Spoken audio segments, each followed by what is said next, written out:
আসলে মানুষ এরকমটা কেন করে এটা আমি বুঝতে পারি না। কালকে রাতের বেলা আমাদের এত সুন্দর একটা মিটিং হলো। একটা বড় আপু আমাদের মিটিংয়ে এসে আমাদেরকে এত সুন্দরভাবে Google বিজনেস প্রোফাইলের অ্যাকাউন্ট খোলা, অ্যাকাউন্ট অপটিমাইজ করা, ভিডিও ভেরিফিকেশন, ফোন নাম্বার দিয়ে ভেরিফিকেশন, তারপরে Google বিজনেস প্রোফাইলটা আসলে কেন দরকার? Google Ads এর কাজ করার জন্য ক্লায়েন্টকে শো অফ করার জন্য কেন এই Google বিজনেস প্রোফাইলটা কেন দরকার? এত সুন্দরভাবে একটা সেশন নিল। আমরা এতজন মিলে কালকে একটা মিটিং করলাম। জহিরুল ভাইয়া, তারপর আরও সিনিয়র বড়, বড় ভাইয়া, আপুরা সবাই ছিল। কিন্তু এরকম একটা মর্মান্তিক ঘটনা ঘটবে এমনি কখনো ভাবতে পারিনি। সকালবেলা ঘুম থেকে উঠে দেখছি যে আসলে Google বিজনেস প্রোফাইলটা ডুপ্লিকেট দেখাচ্ছে। তো এই জিনিসপত্রগুলো আপনারা কেন করেন আমি বুঝি না। আপনাদের কপালে যদি লিখা থাকে ক্লায়েন্ট আপনারা পাবেন, রিজিকের মালিক আল্লাহ। আপনারা অবশ্যই আপনাদের রিজিকে থাকলে আপনারা ক্লায়েন্ট পাবেন। কিন্তু অন্যের জিনিস চুরি করে, অন্যের জিনিস মেরে আপনারা কি বড় হতে পারবেন? আপনাদের একজনের জন্য আমাদের সবার একটা অপরচুনিটি নষ্ট হয়ে যাচ্ছে।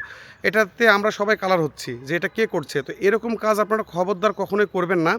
রিজিকের মালিক আল্লাহ। আপনারা ভালোভাবে পরিশ্রম করুন। অবশ্যই আপনারা ভালো কিছু পাবেন।